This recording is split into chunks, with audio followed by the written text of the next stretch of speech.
Hello students, इस video के अंदर हम लोग आज रिफ्रैक्शन ऑफ लाइट का क्विक रिविजन्स करते हैं। एंड हम सभी को मालूम है कि आप लोगों का जो एग्ज़ाम है वो बहुत नज़दीक आ गया है और आपको चैप्टर्स की बहुत क्विक रिविजन्स की बहुत ज़्यादा ही नीड है।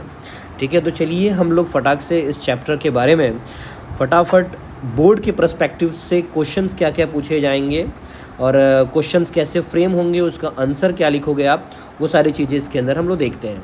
तो देखिए, सबसे पहली बात यहाँ पर यही है कि चैप्टर का जो नेम है रिफ्रैक्शन ऑफ लाइट, यही पूछा जा सकता है कि what is the meaning of the refraction of light. तो अगर मैं आपको बताऊँ रिफ्रैक्शन ऑफ लाइट का डेफिनेशन क्या लिखना है, तो आप ये लिख सकते हो कि when light changes its directions when going from one transparent medium to another transparent medium, this is called the refraction of light.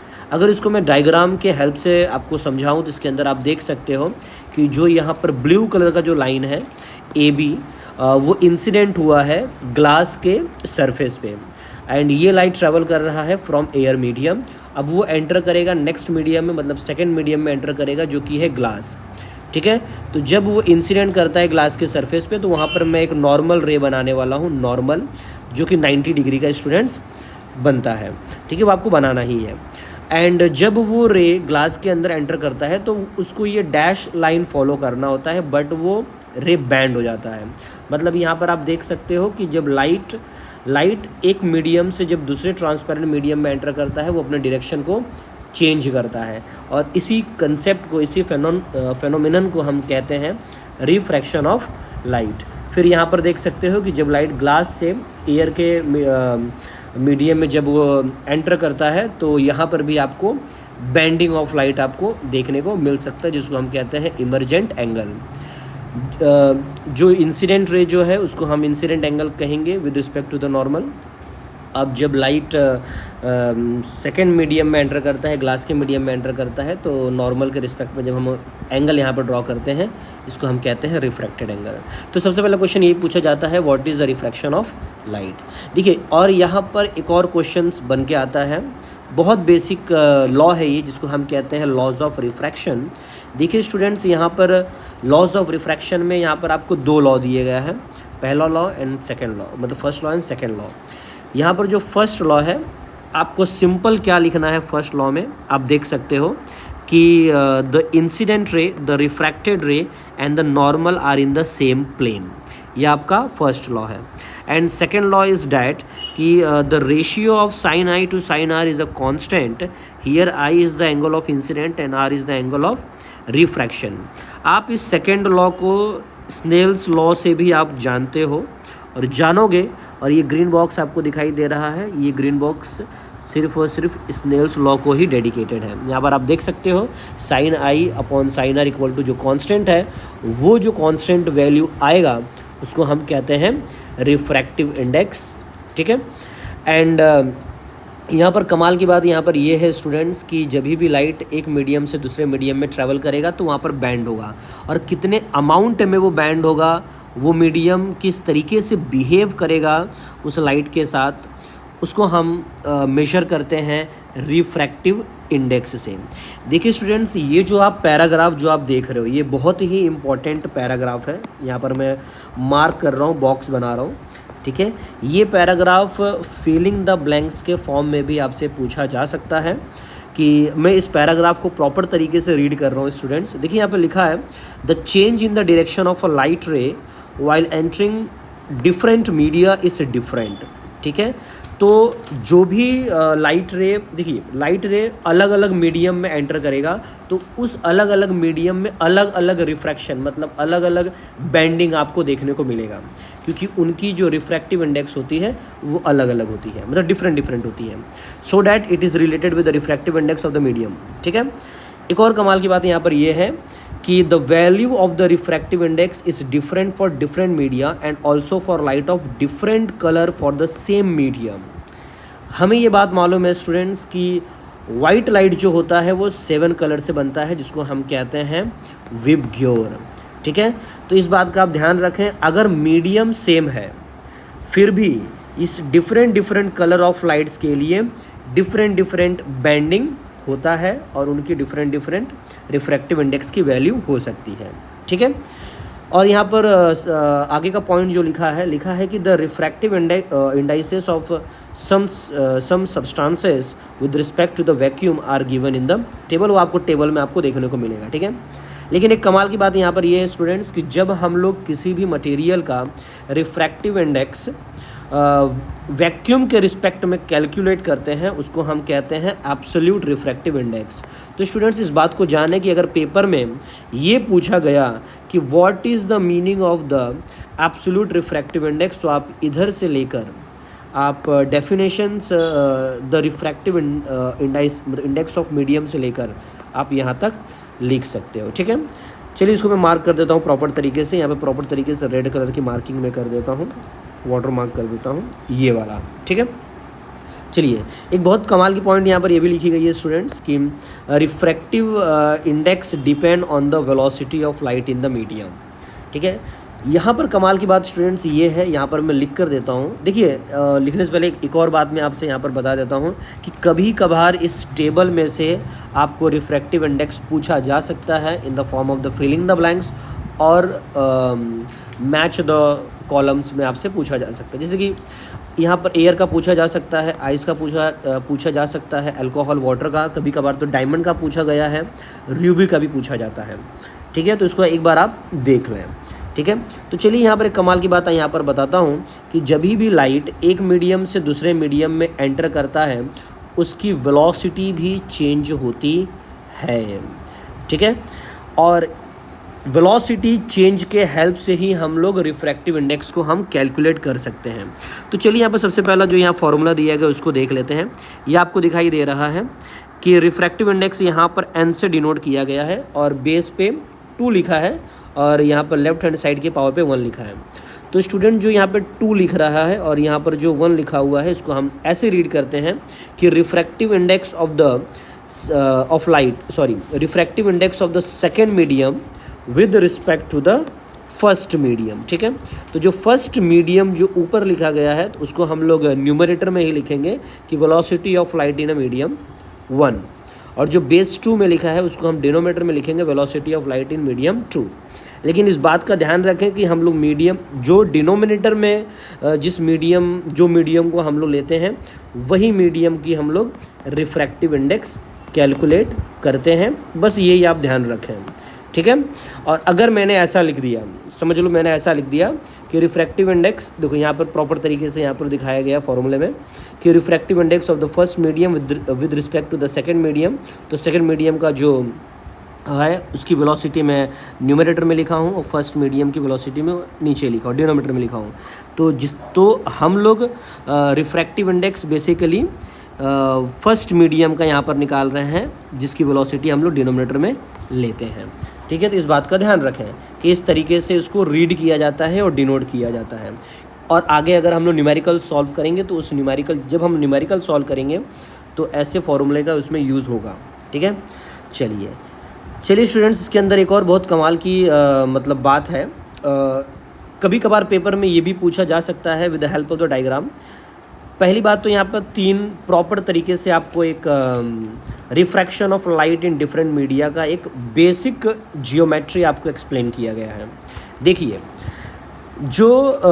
जैसे कि मैं आपको एग्जांपल देता हूँ, यहाँ पर डेंसिटी की जो बात होती है, जैसे कि यहाँ पर एयर जो है इन्होंने लिया है रेरर मीडियम और यहाँ पर ग्लास को उन्होंने ले लिया है डेंसर मीडियम। एक एग्जांपल के तौर पे देखिए, आप यहाँ पर रेरर मीडियम और डेंसर मीडियम को इस तरीके से समझ सकते हैं कि जिसके मॉलिक्यूल्स बहुत ज़्यादा ही कॉम्पैक्ट हैं उनको हम डेंसर कहते हैं, और जिनके मॉलिक्यूल्स उसके रिस्पेक्ट में बहुत लाइट हैं, बहुत ही लूज़ हैं, बहुत ही फ्री हैं, उनको हम रेरर मीडियम कह सकते हैं। जैसे कि अगर मैं बात करूँ तो ये एयर हो जाएगा मेरे लिए और यहाँ पर हो जाएगा ग्लास, ठीक है।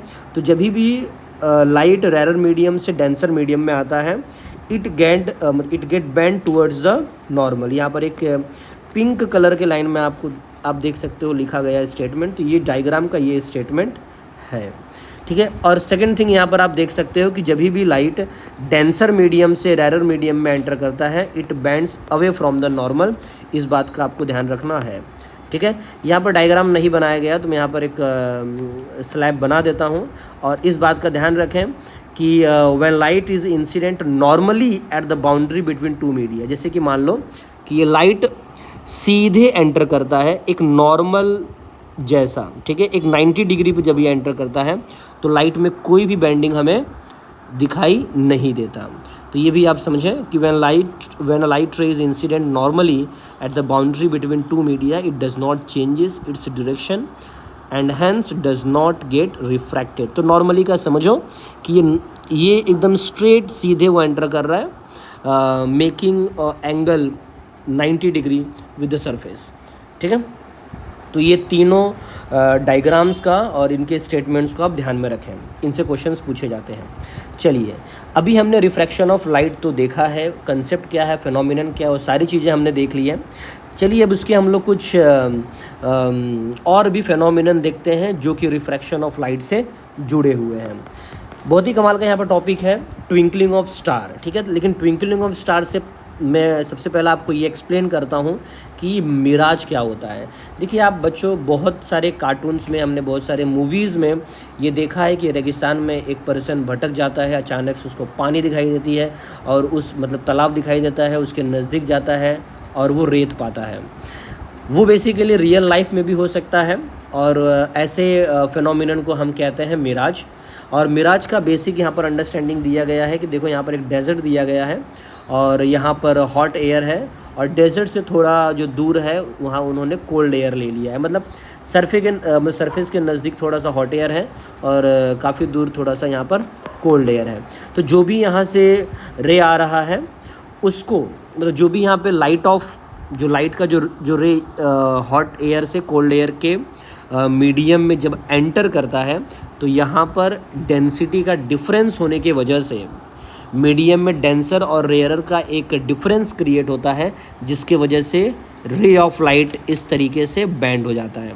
और यहाँ पर स्टैंडिंग जो पर्सन रहेगा उसको ये दिखाई देगा कि सामने कुछ मतलब हरा भरा या कुछ तालाब जैसा यहाँ पर है, क्योंकि पेड़ से लाइट जो रिफ्रैक्ट हो रहा है वो यहाँ पर थोड़ा सा मतलब रिफ्लेक्शन उसको मिल रहा है और स्काई का कुछ रिफ्लेक्शन मिल रहा है, जिसकी वजह से उसके दिमाग में एक ये हेलुसिनेशन हो सकता है कि वहाँ पर एक तालाब या पानी जैसा है। लेकिन इसके पीछे जो मेन जो साइंस है यहाँ पर मिराज एक्ट कर रहा है, ठीक है। और अगर आप ये भी देखोगे कि जैसे कि कहीं कहीं पर जैसे कि होली फायर, जैसे कि आप समझ सकते हो, कहीं पर अगर हम देखते हैं कि अगर कहीं पर बर्निंग होते रहता है, अगर कहीं जहाँ पर फायर बर्न होता है, अगर हम लोग दूसरे फायर के अपोजिट साइड अगर हम लोग देखते हैं, मतलब उसके पीछे साइड अगर हम देखते हैं तो हमको वहाँ का एयर थोड़ा सा ब्लर दिखाई देता है, हिलता डुलता दिखाई देता है। वो भी एक मिराज का एग्जाम्पल है, ठीक है स्टूडेंट्स। चलिए अब हम लोग और आगे हम बढ़ते हैं और क्वेश्चंस क्या पूछे जा सकते हैं। देखिए सीधा क्वेश्चन आपसे पूछा जा सकता है, how the twinkling of stars appear, ठीक है। तो यहाँ पर सिंपल सी बात है कि स्टार्स आर सेल्फ ल्यूमिनस का मतलब होता है खुद ही वो लाइट एमिट करते हैं and can be seen at night in the absence of sunlight, ठीक है। They appear to be point source because of their been at a very large distance from us, ठीक है। So that the density of air increases with lowering height about the surface of the earth, ठीक है।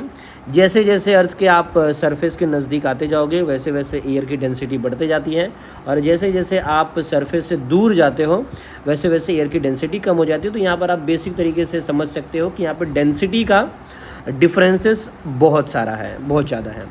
तो so that यहाँ पर refractive index भी आपको increase देखने को मिलता है। और जब स्टार लाइट हमारे अर्थ के तरफ आता है, मतलब when star light coming towards us travels from rare medium to denser medium, it get constantly bend towards the normal. और इसी के वजह से this makes the star appear to be higher in the sky as compare to its actual position. Actually ये जो आप देख रहे हो इसका आंसर ये है कि हमें स्टार हायर क्यों दिखता है इन द स्काई में, मतलब स्काई में as compare to the actual position, आप यहाँ पर देख सकते हो। और ट्विंकलिंग ऑफ स्टार का केस हम लोग इसके बाद देखेंगे स्टूडेंट्स। यहाँ पर पैराग्राफ में सबसे पहला उन्होंने यही दिया है कि why star appear to be higher in the sky as compare to its actual. ये भी एक क्वेश्चन, बहुत इंपॉर्टेंट क्वेश्चन है।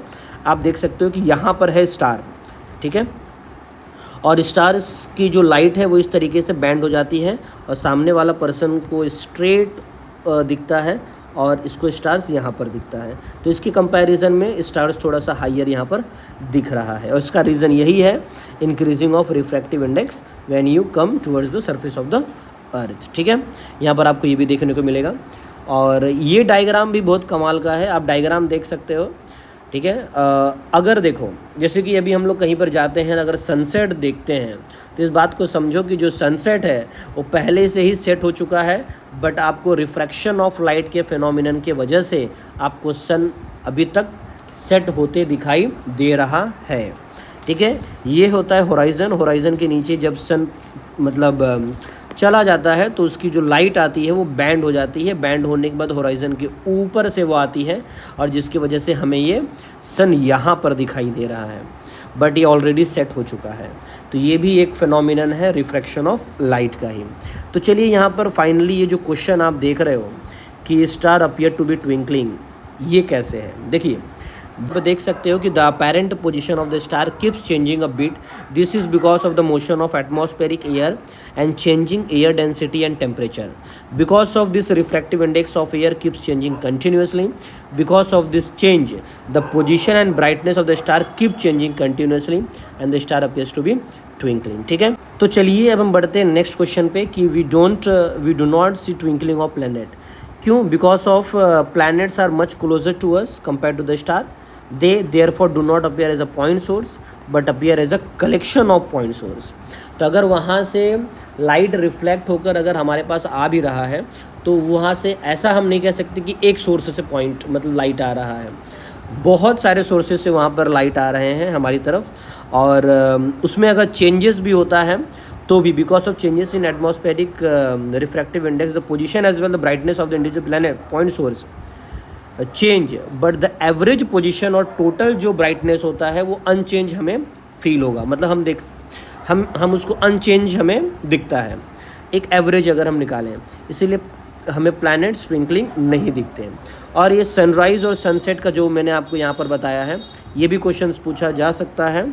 तो चलिए हमारा जो नेक्स्ट टॉपिक है इसको हमने पहले ही डिस्कस कर लिया है, सनराइज़ एंड सनसेट की होराइज़न के जब वो नीचे रहता है तो भी हमें ऊपर दिखाई देता है। तो ये सारा जो केस है इससे भी एक क्वेश्चन आपसे पूछा जा सकता है पेपर में, तो ये जो पैराग्राफ है वो आप ज़रा अच्छे तरीके से रीड कर लें। ठीक है, अब यहाँ पर बहुत ही कमाल का क्वेश्चन बनेगा और बहुत ही कमाल का पैराग्राफ यहाँ पर है, डिस्पर्शन ऑफ लाइट।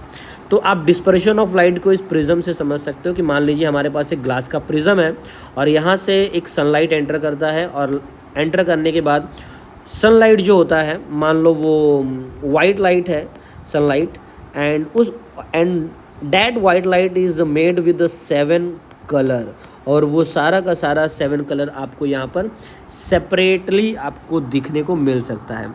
और इसी separation of colours of light को हम कहते हैं डिस्पर्शन ऑफ लाइट। ठीक है, यहाँ पर देख सकते हो the process of separation of light into its component colour while passing through a medium is called the dispersion of light. तो पेपर में अगर पूछा what is the dispersion of light तो ये डेफिनेशन आप लिख दें। तो चलिए स्टूडेंट्स ये भी हम लोग देख लेते हैं कि यहाँ पर मतलब 7 कलर्स यहाँ पर हैं और इनकी जो वेवलेंथ जो स्टार्ट होती है 400 नैनोमीटर से लेके 700 नैनोमीटर तक होती है और यही रेंज का वेवलेंथ हमारा आँख सेंस कर पाता है और इसीलिए हम लोग यही 7 कलर के ही वेवलेंथ से रिलेटेड हम लोग लाइट्स कलर्स जो भी है देख लेते हैं। ठीक है, हम कभी एक्सरे और गामा रे हम नहीं देख पाते क्योंकि हमारा जो आँख है उसको सेंस ही नहीं कर पाता। ठीक है, in this interval radiation of different wavelength appear to be have different colour mention. ठीक है, आगे यहाँ पर दिया गया है, यहाँ पर सबसे पहली बात यहाँ पर ध्यान रखें, फिल इन द ब्लैंक्स या MCQ में या मैच द कॉलम में पूछा जा सकता है कि जो रेड लाइट है उसका सबसे मैक्सिमम वेवलेंथ होता है जो क्लोज टू 700 नैनोमीटर होता है, लेकिन जो वाइट लाइट होता है वो सबसे स्मॉलेस्ट वेवलेंथ होता है 400 नैनोमीटर, और नैनोमीटर का मतलब होता है 10⁻⁹ मीटर। ठीक है, और यहाँ पर आप ये भी पैराग्राफ आप पढ़ें और समझें, मतलब मैं बता देता हूँ, इसमें से भी फिल इन द ब्लैंक्स बन सकते हैं। यहाँ पर लिखा गया है in vacuum the velocity of light rays of all frequency is the same but the velocity of light in a medium depends on the frequency of light and thus different colours travels with a different velocity. Vacuum के अंदर light के जितने भी मतलब यहाँ पर frequencies होते हैं उनकी वेलोसिटी सेम होती है, बट अगर वो लाइट मीडियम के अंदर ट्रैवल कर रहा है तो डिफरेंट डिफरेंट कलर्स की फ्रीक्वेंसी अलग अलग है, इसीलिए डिफरेंट डिफरेंट कलर्स की वेलोसिटी भी अलग अलग हो सकती है। Therefore the refractive index of medium is different for different colour, इसीलिए हर एक कलर के लिए रिफ्रैक्टिव इंडेक्स भी डिफरेंट होती है, भले ही मीडियम सेम क्यों ना हो। ठीक है, तो ये पैराग्राफ बहुत इंपॉर्टेंट है, इसको आप ज़रा रीड करें, समझें और इसको प्रॉपर तरीके से ध्यान में रखें। लेकिन एक कमाल की बात बताता हूँ, सिर्फ ग्रेविटी में ही नहीं सर आइजैक न्यूटन्स की बहुत ग्रेटनेस है, इस लाइट ऑप्टिक्स में भी सर आइजैक न्यूटन का बहुत नाम है। ठीक है, तो इसका जो डिस्कवरी है वो सर आइजैक न्यूटन ने ही किया था, was the first person to use a glass prism to obtain sun spectrum. ठीक है, when white light is incident on the prism different colour bend towards different angles, among the 7 colours red bends the least while violet bends the most. ये जरा ध्यान में रखो कि जो red colour है वो बहुत ही लिस्ट बैंड हो रहा है, वायलेट जो है वो मोस्ट बैंड हो रहा है। ये पेपर में पूछा जा सकता है। ठीक है स्टूडेंट्स, ठीक है, चलिए एक बहुत ही फिर नेक्स्ट टॉपिक की तरफ हम बढ़ते हैं जिसमें से क्वेश्चंस पूछे जा सकते हैं। इसमें से क्वेश्चन जनरली डायग्रामेटिकल क्वेश्चंस पूछे जाएंगे, मतलब डायग्राम दिया जाएगा और उससे रिलेटेड आपको क्वेश्चंस पूछा जाएगा। टॉपिक ये है partial and total internal reflection. Topic देख के मालूम पड़ रहा है कि पार्शियल बोले तो थोड़ा मोड़ा रिफ्लेक्शन होगा और टोटल बोले तो टोटल ही इंटरनल रिफ्लेक्शन होगा। देखिए यहाँ पर मैंने एक कॉलम लिया है, यहाँ पर मान लीजिए मीडियम 2 जो मेरा है ये वाटर है और मीडियम 1 जो मेरा है वो कोई रेरर मीडियम है। ठीक है स्टूडेंट्स, अब आगे हम बढ़ते हैं। ठीक है, तो मान लीजिए वाटर के अंदर एक लाइट का सोर्स है एंड ये लाइट का सोर्स अगर आप देखोगे तो ये नॉर्मली अगर वो जाएगा तो सीधे जाएगा एंड वो कुछ तो बाहर रिफ्रैक्ट हो जाएगा और कुछ वो अंदर रिफ्लेक्ट हो जाएगा। तो ऐसे ही सारे रे यहाँ पर बनाए गए हैं। तो अगर आप ये फर्स्ट सेकंड रे देखोगे, इसके अंदर भी आपको देखने को मिल रहा है कुछ रे यहाँ पर बैंड होंगे, मतलब अंदर की तरफ रिफ्लेक्ट होंगे और कुछ रे बाहर की तरफ रिफ्रैक्ट होंगे। तो यहाँ पर इंसिडेंट एंगल 1 और अब उसके बाद इंसिडेंट एंगल अगर आप देखोगे IC यहाँ पर जो लिखा गया है जिसको हम क्रिटिकल एंगल कहते हैं। क्रिटिकल एंगल इसलिए कहेंगे क्योंकि यहाँ पर जब रिफ्रैक्शन होगा वो 90 डिग्री पे होगा और आप देख सकते हो ये सरफेस पे ही रिफ्रैक्ट हो रहा है। ठीक है, so that this incident angle is known as the critical angle. और इस क्रिटिकल एंगल के बाद अगर जो भी इंसिडेंट एंगल यहाँ पर बनेगा वो अगर क्रिटिकल एंगल से ज़्यादा हुआ तो इस केस में क्या होगा कि कोई भी लाइट बाहर की तरफ रिफ्रैक्ट होने वाली नहीं है, सारी की सारी लाइट अंदर की तरफ रिफ्लेक्ट होंगी। तो क्रिटिकल एंगल के बाद जो इंसिडेंट एंगल बनता है उसका टोटल इंटरनल रिफ्लेक्शन होता है और क्रिटिकल एंगल के पहले जो भी यहाँ पर एंगल बन रहा है इसमें पार्शियल रिफ्लेक्शन आपको देखने को मिलेगा और पार्शियल रिफ्रैक्शन भी आपको देखने को मिलेगा। और क्रिटिकल एंगल पे रिफ्रैक्शन जो होगा वो 90 डिग्री का होगा। स्टूडेंट इस बात का ध्यान रखें, तो यहाँ पर पूछा जा सकता है। And one of the most interesting और ब्यूटीफुल जो यहाँ पर कंसेप्ट दिया गया है वो इस बार 3 मार्क्स के लिए आया था और ये डायग्राम्स भी बनाने के लिए बोला गया था। तो जैसा यहाँ पर डायग्राम स्टूडेंट्स दिया गया है वैसे ही आपको डायग्राम बनाना है। कोई भी यहाँ पर इंटरसेक्शन जो भी यहाँ पर आप रेखा देख रहे हो वो अंदर बाहर नहीं, प्रॉपर तरीके से जैसे यहाँ पर बनाया है वैसे ही बनाना है। देखिए बेसिक अगर मैं बता दूँ तो रेनबो यहाँ पर 3 वजह से यहाँ पर बन रहा है, आपके यहाँ पर पैराग्राफ में जो दिया गया वो बता रहा हूँ मैं। जैसे कि डिस्पर्शन हो रहा है, रिफ्रैक्शन हो रहा है और total internal refraction of light हो रहा है। यही 3 फिनोमिनन की वजह से, कंबाइंड इफेक्ट की वजह से यहाँ पर रेनबो बन रहा है। तो इधर से लेके इस last all this 3 process together produce rainbow, ये आप लर्न कर लें डायग्राम के साथ। ठीक है, और इस चैप्टर से रिलेटेड कोई भी डाउट हो मुझे कमेंट सेक्शन में ज़रूर बताएं और एक्सरसाइज और इसके न्यूमेरिकल्स में नेक्स्ट वीडियो में कवर करूँगा। And all the best for exams. ठीक है स्टूडेंट्स।